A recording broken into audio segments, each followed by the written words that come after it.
Well, all week in this Convinced week, we've been thinking about some of the big questions of life.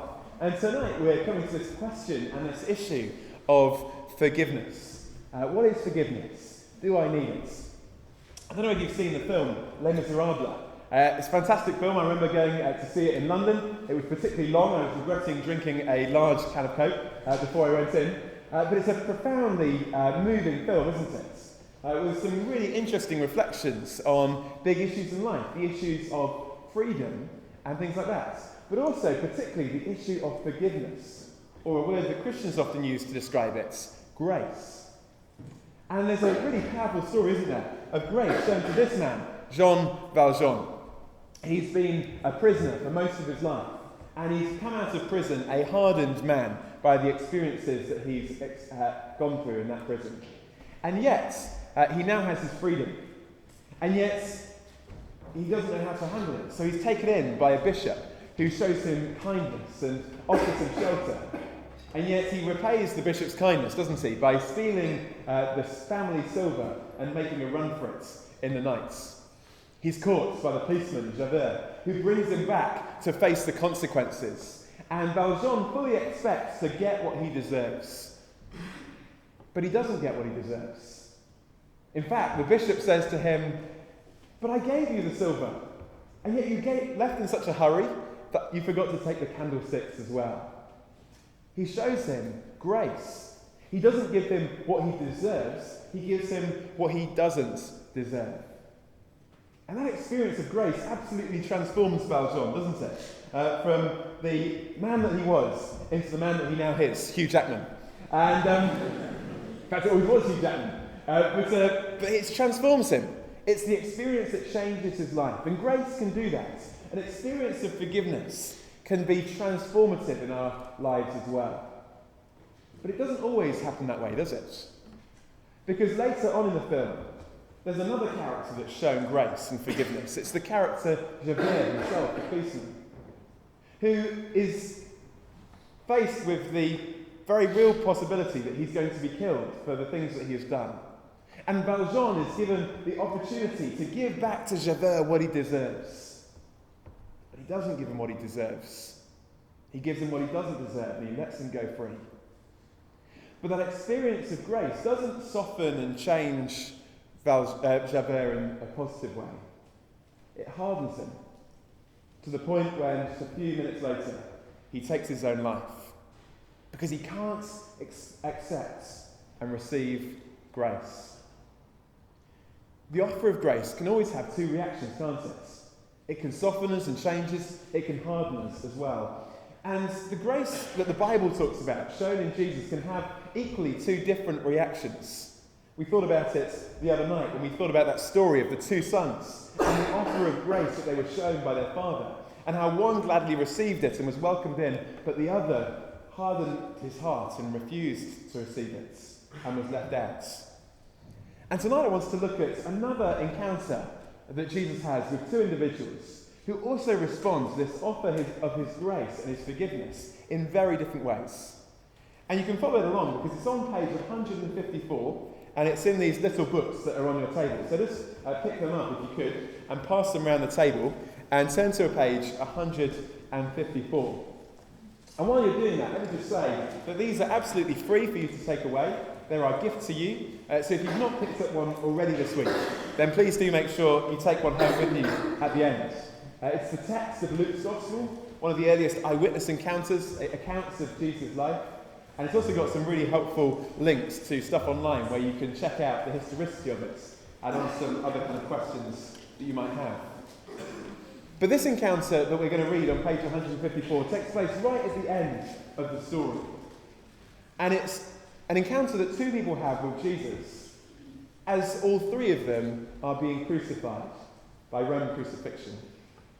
And we pick up the story on page 154 at the bottom where it says verse or sentence 32.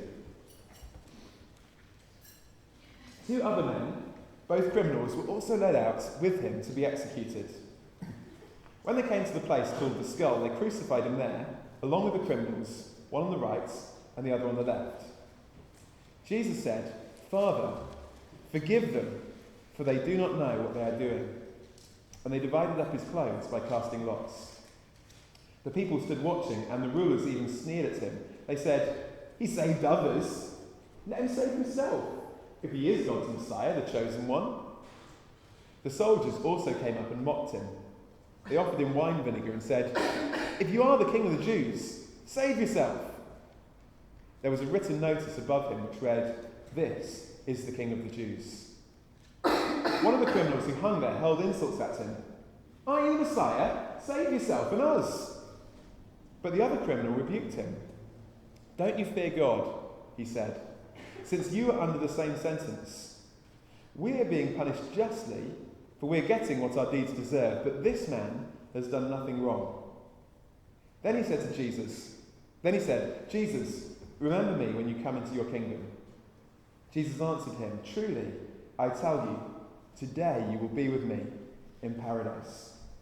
Just keep those open as we look at this encounter for a few moments. Here are two individuals, both in the closing moments of their lives, and two individuals that respond incredibly differently to the person between them, the person of Jesus. It's interesting because in one of the other accounts of Jesus' life, we read that both of these men started out the same, mocking, ridiculing, rejecting Jesus. And yet something happened in those few hours, and often it took hours and possibly even days for people to die by crucifixion. But something happened in those hours that caused one of these people to radically change in their attitude towards themselves, towards Jesus, and ultimately towards their own future as well. What is it that helped this one man receive this thing that we call grace or forgiveness? Well, there's three parts to it. Firstly, he realised that he needed it. This guy realises that he needs forgiveness. Just look down there again and look at verse 41. This man says to the other criminal, "We are being punished justly, for we are getting what our deeds deserve." This man recognises that actually he's getting what he deserves, that he needs forgiveness. Now you might say, well, that's pretty simple, isn't it? For a guy who's been crucified for crimes that he's committed, he's hopefully able to admit that he needs forgiveness. But of course, do we? Most of us like to think maybe that we don't need forgiveness. Forgiveness is a great concept, but for others possibly, but not ourselves. And often we can be really convinced, can't we, that actually we're pretty much okay. I don't know whether you've ever read anything by Albert Camus. I read this book about a year ago. It's called The Fall, and it's a fascinating read. It's only a short book, it's well worth reading. And it's the last of his novels that he wrote. And many people reckon that it's almost autobiographical, although he didn't like to say that it was himself. But it certainly has lots of parallels to Camus' own life as a French existentialist in the 1950s. It starts off with this man, the character's called Jean-Baptiste, and he lives in Paris. He's an upstanding lawyer. He specialises in the cases of the poor, the marginalised and the outcast. And he likes to think that he's a really respectable man. He helps old ladies across the road. In fact, he competes with others for the right of being able to do good works, to show others what he could do. He's a really upstanding man, and he says this of himself. He says, "The most natural idea for mankind, the one that comes most naively, as if in the depths of one's being, is that of one's innocence." He thinks, "I'm fine." But then something happens that changes everything. One day he's walking across the River Seine, across a bridge, and he hears, or he sees rather, to the side of the bridge, a lady who's standing in distress. And he thinks about whether to speak to her, but he doesn't. He just keeps on walking to the other side. And as he gets to the other side, he hears the sound of her body hitting the water in the river below.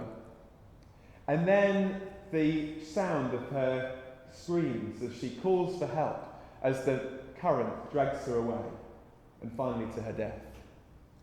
And as he hears those screams, he's caught in that moment of decision. What should he do? He feels, I should turn around, I should help. But then he feels, what if my own life is risked? Why should I help? And then he says, I don't even turn around, I just walk on home. And he puts it out of his mind. He forgets all about it. He justifies himself, and he lives for another year without any thought of what has happened until exactly a year later, he walks across the same bridge. And then he hears, as he's walking across the bridge, the sound, again, of something coming from the river below, but not this time the sound of a screaming lady, but the laughter of a child. But that sound from the river reminds him of that other sound that he had heard, and his own unwillingness to help, and his own moral failure.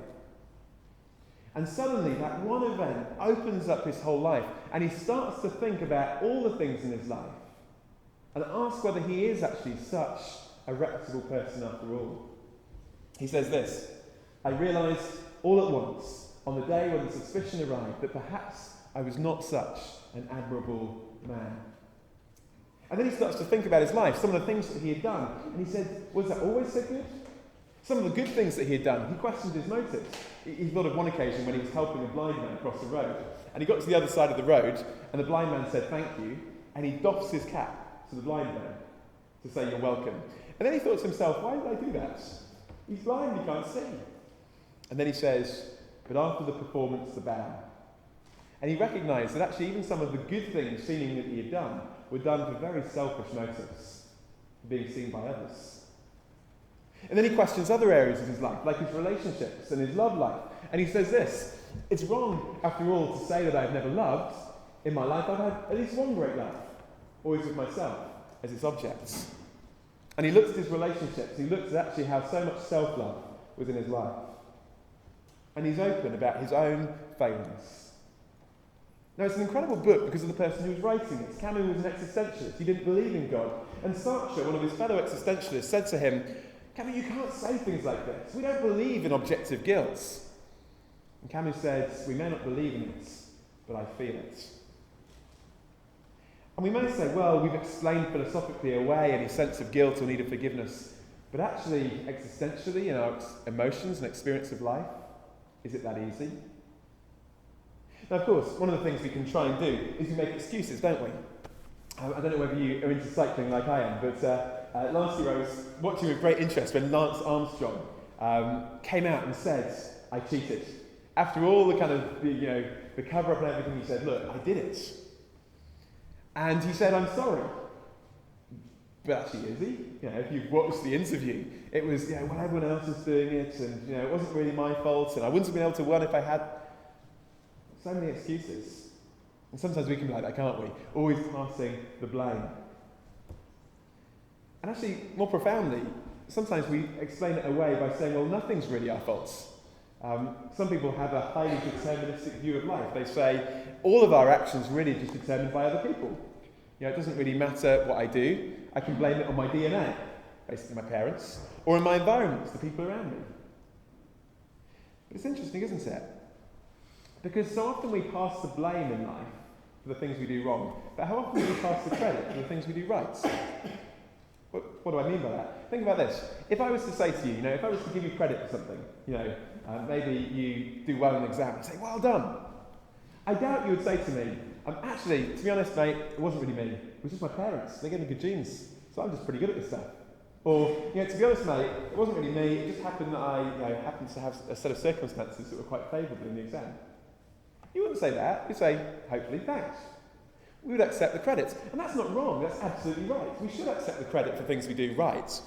But doesn't it also follow that if we accept the credit for what we do right, that we should accept the blame for the things that we do wrong? And realise that actually all of us are not the people we really should be. And maybe actually all of us also need forgiveness. So that's the first thing. But the second thing that happens to this guy in the story is he realised that Jesus had given forgiveness. Look again at that verse. It says in verse 41, we're being punished justly, for we're getting what our deeds deserve, but this man has done nothing wrong. He recognises there's something different about Jesus. Jesus isn't dying for stuff that he's done. Actually, he's dying for stuff that other people have done. Jesus is the only one through all of history that utterly, utterly didn't deserve what he got. And yet he got it willingly for the sake of others. And then he says something else incredible. Just look down again at verse 42. He says to Jesus, remember me when you come into your kingdom. Now what's so incredible about that? Well, just picture the scene for a minute. Here is Jesus and two men, and they're being crucified. Now what we know of Roman crucifixion is that it was particularly barbaric. And one of the shameful things about it was that people were crucified naked. So here's Jesus hanging on a cross with stakes of iron through his hands and feet, blood dripping down his face and body, stark naked. And this man looks at Jesus and says, "You've got a kingdom." I mean, that's pretty incredible, isn't it? Everyone else looks at Jesus and they just laugh at him. They mock him. They ridicule him. But this man has seen something different about Jesus' death. That somehow Jesus' death is not the sad end to his promising plans, but the very means by which his plans are going to come about. I wonder how you look at Jesus' death. When you think about it, how do you view it? We can view it in very different ways, can't we? I remember, I'm old enough to remember the Millennium Dome, when it was the Millennium Dome, okay? Far more successful now as the O2 Arena. But back then, the not-so-successful Millennium Dome, celebrating the millennium, 2,000 years since Jesus, had a kind of part of the Millennium Dome which was kind of for religion, and part of that was for Christianity, and part of that was about Jesus. And in this little part about Jesus in the Millennium Dome, 2,000 years after Jesus' birth, it said this about Jesus. It said, Jesus was a good man who died young. Period. That was it. Okay? Kind of completely not really getting it. It's like Jesus did some nice things, but his death, what was that about? And maybe you might be the same. What's going on there? Sad waste? Or something else? That's how you look at it, isn't it? I studied up in Edinburgh. Really beautiful city, nice place to study. And I remember one day, one of my colleagues, you don't even call them colleagues, one of my fellow students, was driving from Edinburgh, where we were studying, over to Glasgow to see some friends. And the motorway is called the M8 motorway that connects the two cities. And as he was driving down the motorway, he saw by the side of the road a bunch of flowers, or quite a few bunches of flowers. And he realised correctly that someone had died on that part of the road. And he heard on the radio that what had happened was that someone had run down, a boy had run down onto the motorway and had been hit by a lorry and had been killed. And he thought to himself, what a waste. What a sad waste. But then when he got to his destination, he met the people that he was staying with and he told them about the flowers and the thing that had happened. And they said, "Oh, haven't you heard the full story?" And he said, "Well, what story?" And he said, "Well, this boy was walking home from school, crossing the motorway bridge, and he noticed his brother playing on the motorway in great danger with some of his mates. And so he ran across the bridge, down the embankment, onto the motorway to push his brother to safety, and was hit and killed in the process." My friend said, when I heard the full story, I realised that this guy was trying to rescue his brother. He saw it in a completely different way. And this man, as he dies on the cross, looks at Jesus' death and doesn't say, "What a waste, what a sad end," but he recognises that somehow Jesus' death is not the end of his plans, but the very means by which they will come about. That it's through Jesus' death that he's making it possible for all of the world, himself included, to be forgiven. Not dying for what he has done, but for what we have done in our place, so that we don't have to. Now you might hear that and say, "Come on, isn't this just a bit unnecessary, a bit barbaric, a bit archaic?" Richard Dawkins once said of the cross in The God Delusion, if God wants to forgive the world, why not just forgive it? Why does he have to get himself executed and tortured in payments? What's going on here? Well, firstly, think about it this way. Does anyone just forgive? I mean, forgiveness is possible, isn't it? I've got some friends that have forgiven really horrific things. I know a guy whose son, well, he was a chief superintendent, and his son was also rising up the ranks of the police force, when he went on an early morning raid on a suspected terror target. He got cornered in a room without any defence, and he was stabbed to death. Now, if I said to my friends, "Just forgive the guys," he'd say, "What? Just forgive?" No one just forgives, like in situations like that, do they? But he did forgive. He went to speak to the people that were then caught and tried and offered them his forgiveness. But he didn't just forgive. Because forgiveness is always painful, isn't it? If you've ever had to forgive someone something really big, you'll know that you don't just do it. Because what you do is you take upon yourself the pain you want to give back to them. Rather than paying them back what they deserve, you take upon yourself that pain. And on the cross, we see a cosmic version of that as God takes upon himself the pain of our forgiveness in our place, so that we don't have to. No one just forgives. And it's also important to remember this as well. Forgiveness and tolerance are not the same thing. Sometimes we kind of think, well, why does God have to go to great lengths? Forgiveness and tolerance are different. This was brought home to me a couple of years ago in a rather amusing and unfortunate way. I have to tell you the story. I was working for a church for 5 years before I did my current role. And during that time, I remember one Sunday I'd been speaking at my local church. And after the service, I kind of got down to the front of the church, from down here, and not this one. And a lady came up to me and she said, "Michael, I don't think your clothes are very well ironed." And I said to this lady, "That's because they're not ironed." And she said, "Well, I would like to do your ironing for you." And I thought to myself, I don't really need to worry about this. So I said, "Look, Barbara, it's spotless." I've used her name now. Forget that bit. I said, "Look, I'm not too worried about it. It's fine. I don't have to look at my clothes. I'm okay." And she says, "Yes, but the rest of us do." So I was like, "Okay." She said, "Well, what do you propose?" So she says, "Well, I'm going to do your ironing for you. I want you to bring me your ironing. I'll do it for you each week." I said, "Look, it's fine. Don't worry about it." Anyway, so the next week she comes up to me. She's like, "Michael, I want to do your ironing." I'm like, "No, it's fine." Next week, "Michael, I want to do your ironing." And eventually I realised the only way I'm going to get her off my case is to let her do my ironing. Now, someone did actually point out the other day that the other thing I could have done was do my own ironing. But I didn't actually think about that. So I just thought, I'll let her do the ironing. So what I had to do is I had to drive across town every day with my washed but non-ironed clothes to her house, 20 minutes, drop them off, drive 20 minutes home. Next day, drive 20 minutes across town, pick up the ironing, 20 minutes home. So I would do this every week, several weeks. A bit of a laborious thing for something I didn't actually want, but it kept her happy. So anyway, this has been happening for a few weeks. And then one day, I think it was Monday, I went to drop off the ironing, and then on Tuesday she phoned up and she said, "Are you going to come and pick it up? It's ready." And I said, "Oh, I'm really busy today. I'm not going to get over." So she said, "Oh, it's fine. I'll drop them off at church, and then when you go into the office to work tomorrow, you can pick them up." So I said, "Great deal. Saves me a journey." So next day was Wednesday, it was my day off, so I wasn't actually in the church office, but by Thursday I realised I really did need to go and get the clothes, because I hadn't got anything left to wear.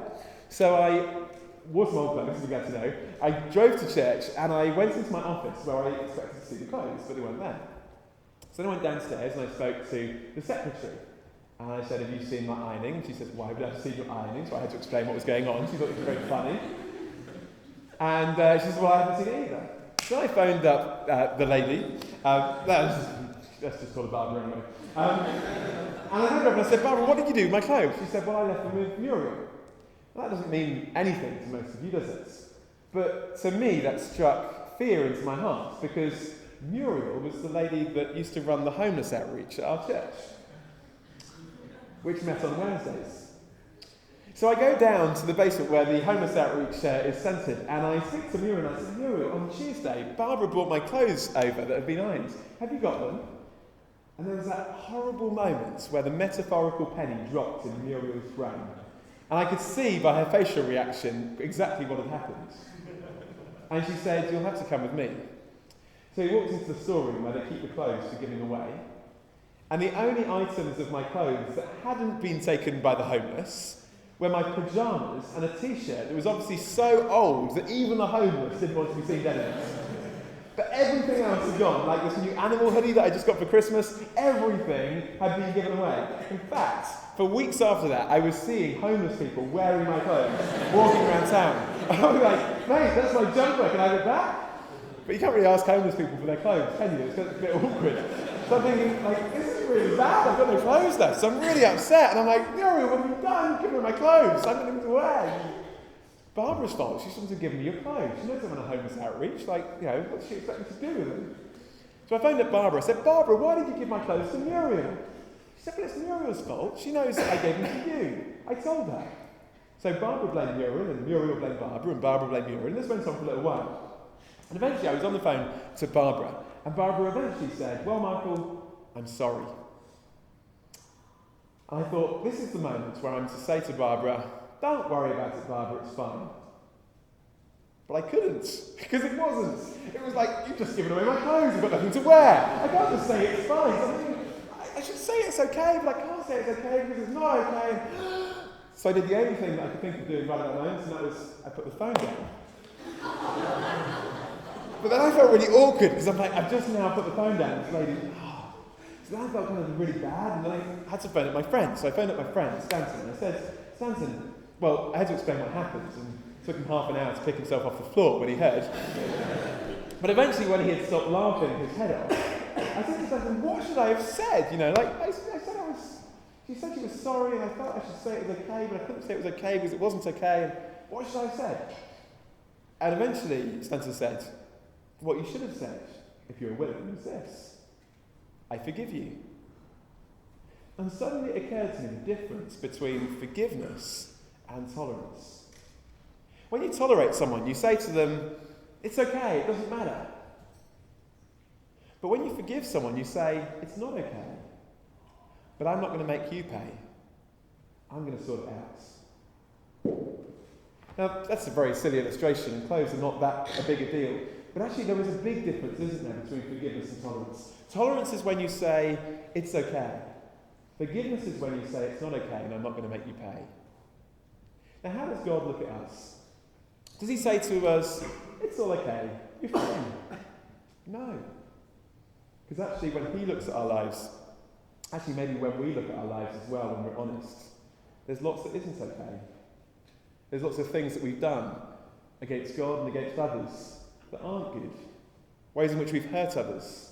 Things that we've now forgotten about and things we wish we could forget about. Big things, small things. And God doesn't look at all of that stuff in our lives and say, it's all right, it's okay. But he says something else. He says, I'm willing to forgive you. It's not okay, but I'm not going to make you pay. Actually, I'm willing to pay. And I already have. And I've done everything possible so that you can be forgiven.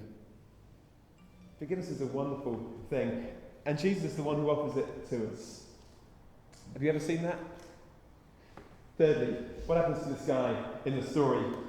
Well, very simply, he trusted Jesus for forgiveness.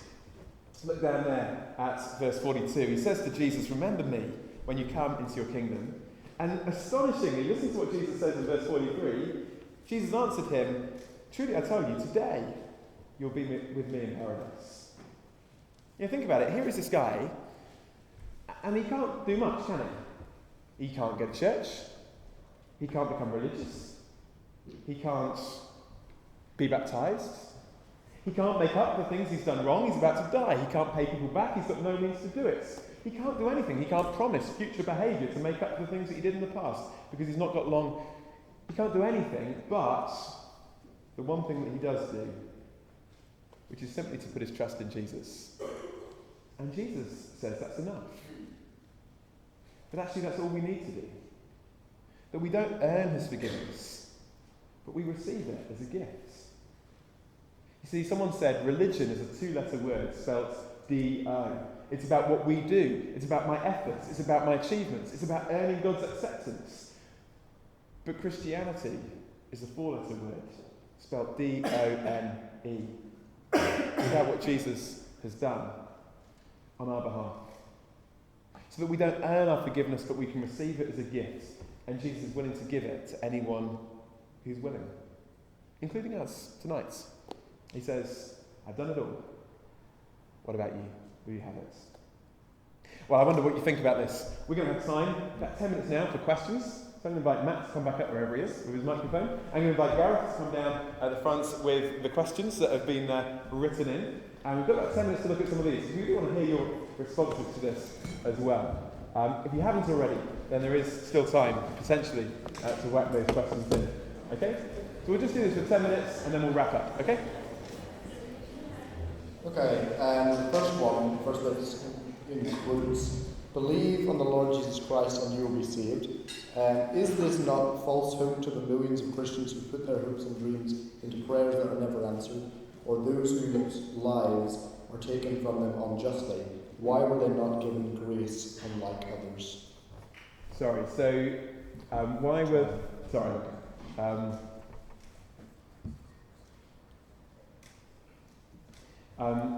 So I guess it's saying, if people are trusting in Jesus, why were they not given grace like others? Not quite sure exactly where the question is getting at. Maybe it's saying, if there are Christians that have died, in fact they're Christians, or Christians that have suffered, in fact they're Christians, why didn't God give them grace so that they didn't die or that they didn't face those kind of things?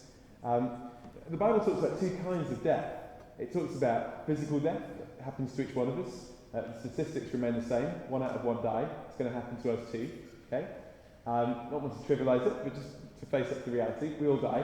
But the Bible also talks about spiritual death, this cutting off of our relationship with God, which actually has already happened, which is why God often feels so distant, because the stuff, the sin that's wrong, has cut us off from him.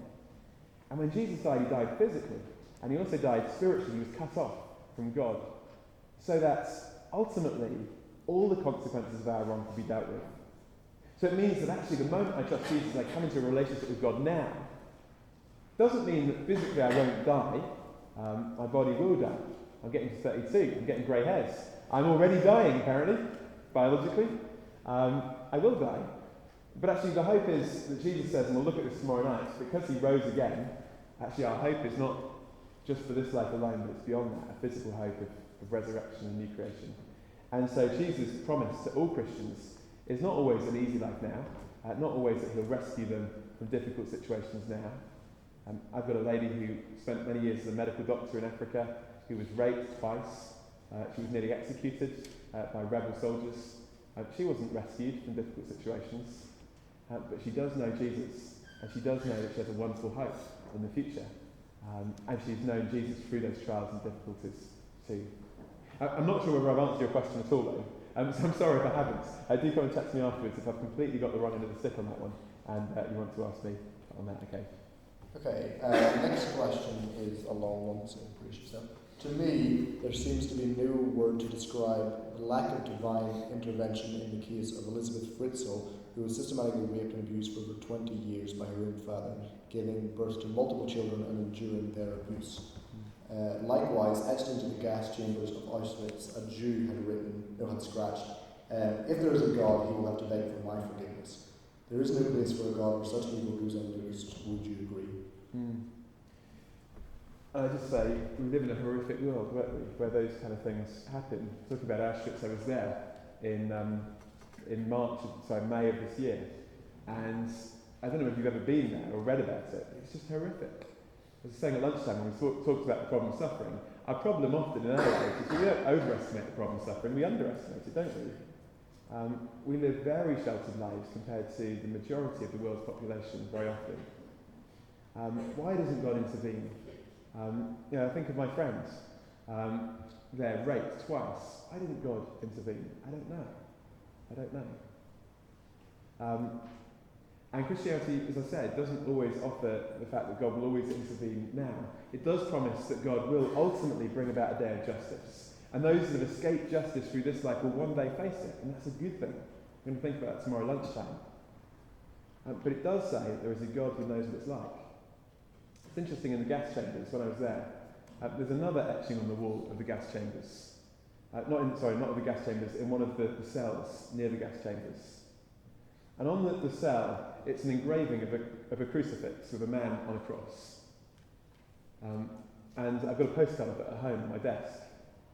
And it reminds me of the profound fact that right at the heart of the Christian message is a God who stepped into the suffering world and experienced it himself. And that's the kind of God that I would go on following in the midst of suffering. A God who stepped into it and felt it himself. Not a God who's staying distant or immune. And the fact that I know a God who's powerful enough to become weak, big enough to become small, strong enough to feel pain, for me, doesn't answer all my questions, but it does give me enough, I think, to keep trusting him with those unanswered questions too. Okay? Great. Okay, I think the last one. Yeah. Okay. Is it fair for murderers and criminals who become Christians to be forgiven, while good people who don't believe go to hell? Okay. Really good question. Thank you to whoever asked it. It does seem kind of unfair, doesn't it? How can bad people get forgiven and good people go to hell? One of the ways we often look at the world is kind of good and bad, isn't it? We've got the good people, and hopefully we like to think we're part of them, and the bad people, and hopefully we're not part of them. And that's often how people talk. I mean, I don't know if you remember when George Bush, that greatly loved president of America, sorry, sarcasm in my voice there, Sorry, obviously you're all Republicans, so it's fine. But George Bush, when he gave his speech, The Axis of Evil, sorry, I'm not making any political statements at all, sorry. Now, all of you are kind of not listening to me. But when he gave his speech, The Axis of Evil, he talks about an axis of evil in the world, certain places where evil comes from. Is that true? Is that where the axis of evil is in the Middle East? No, actually, Jesus says the axis of evil is the human heart. Every single one of us are a paradox. That's not to say we're all utterly evil. No, of course not. We're capable of great goodness and great love, great creativity. We're created in God's image. We still retain his image in a wonderful way. But none of us are the people we should be. So it's not about saying there's good people out there and bad people out there and there's kind of dividing line. No, Alexander Solzhenitsyn was a Russian author who himself suffered in the Gulag, that's basically the Russian concentration camps. And he wrote a book, and in it he spoke about his experience, and he said about the subject of evil, he said something very profound. He said, if only the dividing line between good and evil, if only it was so simple, if only there were evil people in the world, insidiously committing evil acts, and we only had to divide them from the rest of us. But he says the dividing line between good and evil cuts down the centre of every human heart. And who's willing to destroy a piece of their own self? That would be very easy, wouldn't it, for Solzhenitsyn to say, those evil people. But actually he looked into his own life and said, all is not right here. So it's not a case of there are bad people that are being forgiven and good people that don't need to. The Bible says all of us stand in need of God's forgiveness. None of us are the people we should be. We may not be as bad as we could be, but we're not as good as we should be. And God offers to all of us his free gift of forgiveness so that none of us have to face what we ultimately deserve. But if we choose to reject it, or in our arrogant pride think we don't need it because I'm perfectly fine, then of course we won't have it. But Jesus says, don't make that mistake. I want to give it to you. I want you to know it. Whoever you are, no matter how bad you've been, no matter how good you've been, you can have that gift, you can have that relationship, and I invite you to enjoy it for yourself. So don't let your pride stand in the way of receiving it. And that's a wonderful thing about the Christian message of grace, actually. The problem with religion can often be this. Religion can lead to two things. If I'm accepted because of what I do, I'll either think I'm really good and that's why I'm accepted and then I'll be proud, or I'll think that I'm not good enough and I'll be depressed. Grace says I'm accepted not because of what I do, but because of what God's done. So I can fully face up to my phase in life without being utterly depressed, because I know I'm also forgiven and accepted. So it gives a profound humility and yet great confidence at the same time. It's a wonderful thing. Thanks so much for your questions. I'm going to invite Becky to come up. And Becky has very boldly and courageously said that she's willing to share her story of how she came to discover this for herself. So just a couple of minutes, Becky's going to share how this was a discovery she made herself. Cool. This one? Yeah, it is. Great. Thank you. Yeah, my name's Becky. I'm a first year student studying economics in International London. And I'm just going to say a little bit about how I became a Christian. So, I did grow up in a Christian family. I grew up not knowing really much about God or the Bible or Jesus. I didn't really know past GCSE or what it really meant to be a Christian. But this all changed last summer when I went to Estonia with a Christian charity. And I was the only non-Christian there, so naturally I got thrown into things like Bible studies and my morning prayer and worship and teaching the kids memory verses from the Bible. And I didn't really get it, but I was convinced by, or slightly convinced by the truth of the gospel teaching, what it meant, who Jesus was and what God had done. And I was definitely interested. But I think at the same time I was excited about possibly this new truth that I discovered. I was a little bit intimidated also about what it would mean to be a Christian, and because these Christians seem to have such a good life and they seem to be so good and do all these things and tick so many boxes, and it seemed a little bit unattainable comparing my life to their life then. I thought, wow, if I'm ever going to become a Christian, I'm really going to need to change what I do. But so I came back with all these questions, so I kind of felt like I needed some answers. So that October, I started an Alpha course at my church back home. So it's sort of like a 8 or 9 week course to sort of do the big questions of Christianity, like why does God allow suffering, who is Jesus, and sort of things like this. So then after that, I think I learned more and more about the gospel, and I kind of realised what the gospel was. It wasn't telling us we have to be good before we can become Christians, and we have to live a perfect Christian way before we can do that. But it was actually about not what we can do for God, but what God has done for us when He sent Jesus who died. So I think in realising that, I was like, wow, wow, to stop trying to make myself sinless and stop trying to be perfect, or I can say to Jesus, yeah, I believe in you and I want to become a Christian. So and I realised that, and that just like took a weight completely off me, and I was like, wow, I don't actually need to do anything myself. It's all about just what Jesus has done. But saying that, it wasn't like completely easy. Like, there was quite a lot of sacrifices and changes I had to make, especially I think like with my relationship with my non-Christian boyfriend, and also just like my friendships. So they didn't really understand Christianity. We thought it was a bit strange, me becoming a Christian.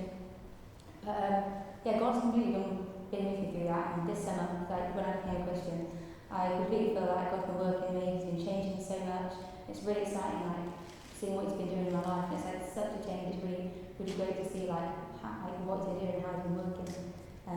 So yeah, I'd say like to people who like are thinking about becoming a Christian, or like kind of see that there is some truth in the gospel that we've been like looking at and finding out about, that don't feel held back by certain things, or like you have to tick some certain boxes before you can become a Christian. You have to stop doing this and start doing that. I'd say that if you just accept what Jesus has done, then it kind of like all just comes naturally. So yeah, I really found that Jesus just completely takes us as we are. Like, we don't have to be anything, which is great. So just like you said, it's not what we do, it's like He's there for us. Yeah, thanks. Great, fantastic, thank you.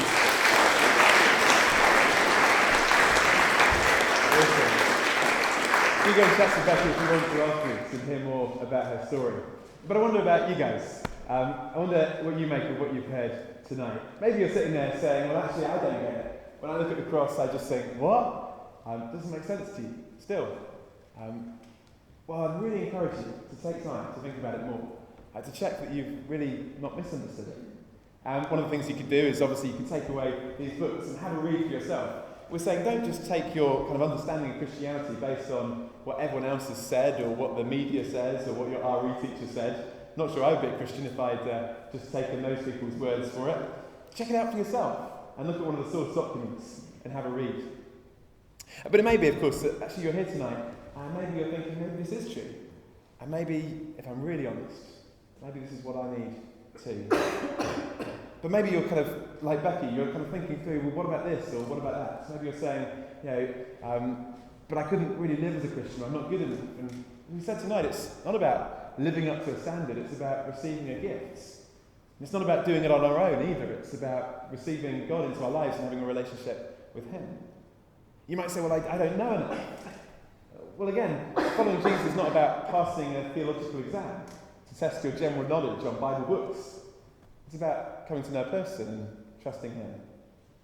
Maybe you're saying, well, I've got doubts, I've got questions, I'm not sure about this or that. And that's okay. You know, Christianity's got nothing to fear from humble questions.